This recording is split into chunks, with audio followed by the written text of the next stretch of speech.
I got roped in और रोप इन होने के बाद पता चला कि Tejas is going to be directing it. So एक मातृभाषा का लगाव होता है, वो तो था ही हमारे बीच में, पर I am really happy to be a part of this film.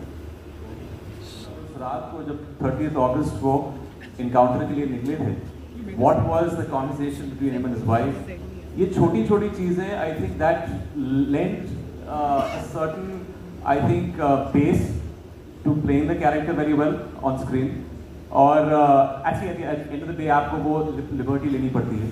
I think ये कॉमनैलिटीज तो अच्छी है, लेकिन आप एक स्क्रीन प्ले के दायरे में आप वो जो कैरेक्टर प्ले कर रहे हैं उससे वो इम्पैक्ट आता है। तो आधा काम तो वहाँ हो गया, आधा काम, और ये बहुत ही एक क्लीशे बात है, जब आप यूनिफॉर्म पहनते हैं, एक आर्मी या BSF यूनिफॉर्म पहनते हैं, तो आधा काम तो वहीं हो जाता है आपका, because you have that sense of responsibility.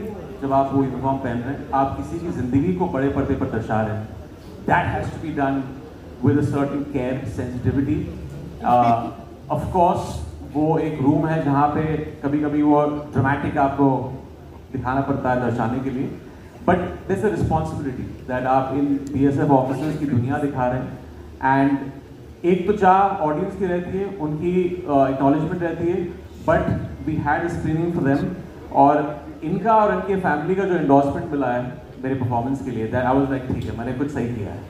सो या उसके ऊपर काफ़ी काम भी किया, और मैं फॉर्चुनेट हूँ कि मुझे ये अपॉर्चुनिटी मिली, एक्सेल ने मुझे ये अपॉर्चुनिटी दी कि ये कहानी मैं उनके पास ले जा सकता हूँ। I can't thank enough Qasim, Ritesh, Farhan for giving me this platform. जब मैंने सबसे पहली बार उनके साथ ये शेयर की, तो आई थिंक कहानी का अपना एग्जिस्टेंस इतना पावरफुल था कि everybody was very very interested in the story. Of course we worked on it for a long time, but finally वो तो प्रोसेस है, और मुझे लगा कि बाकी सब एक तरफ, कहानी और स्क्रिप्ट यहीं से शुरुआत होती है किसी भी फिल्म की। So I think we had a very solid footing, और मैं थैंक्स करना चाहता हूँ हमारे राइटर्स का कि जिन्होंने ये कहानी ढूंढी और मेरे तरफ मैं उनसे मिल पाया। रितेश जी, मेरा सवाल आपसे है। पहले तो मैं आपको बधाई दूँ, क्योंकि आपने इसके पहले भी राहुल ढोलकिया के साथ एक ट्रू इंसिडेंट बेस्ड बहुत अच्छी कहानी लोगों के सामने लेकर आए थे।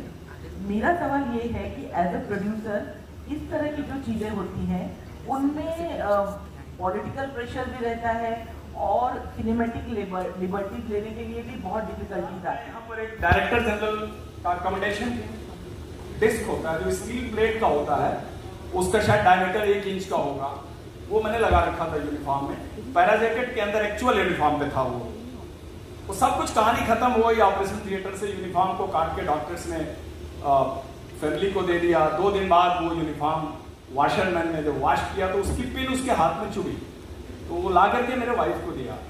वो पूरी प्लेट ने कंप्लीट एक बस्ट लिया था AK-47 का, और वो प्लेट पूरी क्रश हो गई थी, और उसने 3 शॉट मेरे आर्म पिट में डिफ्लेक्ट कर दिए। Otherwise 1 shot was enough to end the life. वो डिस्क अभी हमने इंसिग्निया के तौर पे रखा हुआ है, और